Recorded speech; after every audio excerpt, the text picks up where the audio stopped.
एक बात आपने बार बार सुनी होगी, वेद उपनिषद परमात्मा को नेति नेति कह के पुकारते हैं। तो नेति नेति कहकर पुकारते हैं तो उसका अर्थ क्या होता है? भगवान को नेति नेति कहकर पुकारते हैं, कई बार आपने सुना होगा। तो नेति शब्द जो है वो संस्कृत शब्द है, दो शब्दों में से बना है, न इति, दोनों की संधि हो जाती है तो नेति शब्द बनता है, न इति। तो परमात्मा का परिचय यदि कोई जानना चाहता है और कहता है कि किसी को आप अभी अनजान है कोई वस्तु से, तो पूछते हैं कि ये क्या होता है, तो कोई उपमा देते हैं कि वो वस्तु इस तरह होती है, इसके समान होती है, तो उससे हमको आइडिया आ जाता है कि भाई ये वस्तु ऐसी होगी। तो ईश्वर के बारे में जिज्ञासा होती है कि ईश्वर क्या है। कोई पूछेगा कि ईश्वर इसके जैसा है, तो कहेगा कि न इति, ऐसे नहीं है, ईश्वर तो ऐसे है, न इति, ऐसे ऐसे ईश्वर नहीं है। तो दुनिया की कोई भी चीज की जिसको हम उपमा नहीं दे सकते हैं, दुनिया में ईश्वर जैसे एक ईश्वर ही है, इसलिए उनको नेति नेति कह के पुकारते हैं। दुनिया की कोई भी अनंत कोटि ब्रह्मांड की कोई भी चीज की हम उनको उपमा नहीं दे सकते। ईश्वर उनके जैसे है, ईश्वर इसके जैसे है, तो कहेंगे न इति, न इति, न इति, ऐसे नहीं है, ऐसे नहीं है, ऐसे नहीं है। तो ईश्वर कैसे है, तो कहते कि उनके समान वो एक ही है, उनकी उपमा किसी को दी नहीं जाती। तो इसीलिए ईश्वर को नेति नेति उपनिषद कहते हैं। शिवजी कहते, कही नेति निगम पुराण आगम जासु कीर्ति गावही, सोई राम व्यापक ब्रह्म भुवन निकाय पति माया धनी। वो व्यापक है, अंतर्यामी है, देवी वो सब कुछ जानते हैं, किंतु मनुष्य चरित्र कर रहे हैं, आप उस संशय में फंसो मत। किंतु सती ने तो भी माना नहीं। लागन उर उपदेशु जदपि कहेऊ, शिव बार बहु बोले बिहसी मसेशु, हरि माया बलु जानी जिया। बहुत समझाया किंतु सती समझी नहीं।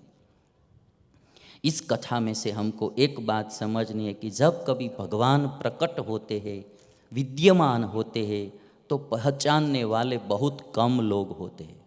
चले जाते हैं ना, बाद में सब पूजा करते हैं, नाम लेते हैं, बहुत कुछ करते हैं, किंतु जब विद्यमान होते हैं तब पहचानना बहुत मुश्किल होता है। भगवान हो या भगवान के कोई बड़े संत हो या भक्त हो। हमारे गुजरात में एक बड़े संत भक्त हो गए, नरसिंह मेहता उनका नाम था। जब वो जिंदा थे, विद्यमान थे, पिताश्री का श्राद्ध करना था और घी लेने के लिए बाजार में गए थे, तो किसी ने घी भी नहीं दिया था।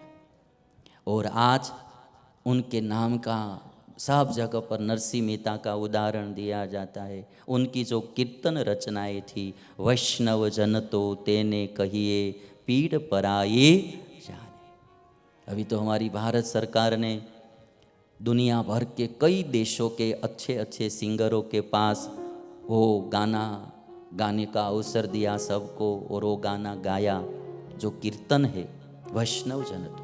नरसिंह मेहता भी अभी भगवान के धाम में बैठे बैठे सोच रहे होंगे कि एक गायक के पास गाने का अवसर देना है तो भी कितने पैसे देने होते हैं।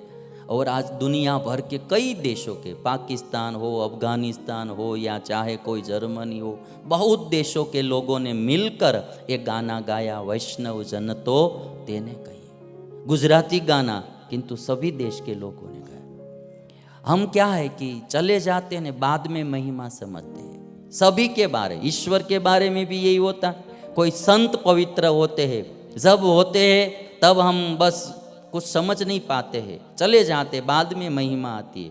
वैसा ही माता पिता के बारे में भी होता है। माता पिता चले जाते हैं तो बाद में महिमा आती है।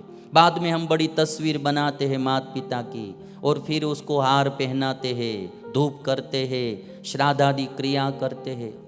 मैं तो सबसे पहले ये बात बताऊंगा, बाद में श्राद्ध तो जरूर करना, किंतु जब माता पिता जिंदा है तब प्यार से उसको खीर खिला देना, प्यार से तब उसको भोजन खिलाना, तब उनकी सेवा करना, तब उसको पानी पिलाना।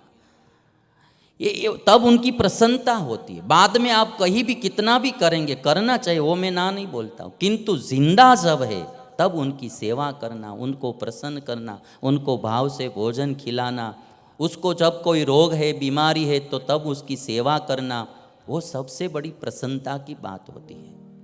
हम परोक्षवादी है, प्रकटवादी नहीं है। माने कि जब विद्यमान होते तब समझ नहीं सकते, चले जाते, बाद में महिमा आती है कि ये होते तो बहुत अच्छा था।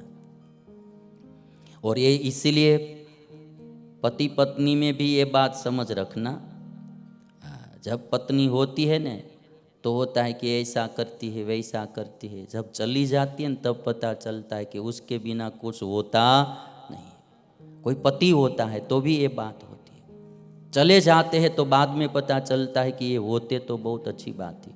कभी कभी हम उतावली में क्या करते हैं कि तलाक दे देते हैं और कहते कि चलो अब हम डाइवर्स ले लेंगे, अब नया कुछ ढूंढेंगे। नया आएगा न तब पता चलेगा इससे तो पुराना अच्छा था। होते हैं न तब महिमा नहीं होती है, चले जाते हैं न बाद में महिमा आती है। तो जब जिंदा है, प्रगट है, तब उनकी सेवा करना, उनकी महिमा समझना, वो बहुत बड़ी बात है।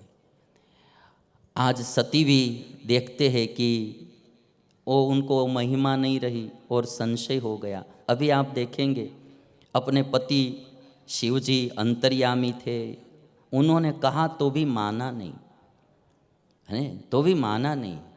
अभी शिवजी कह रहे तो भी मानते नहीं है।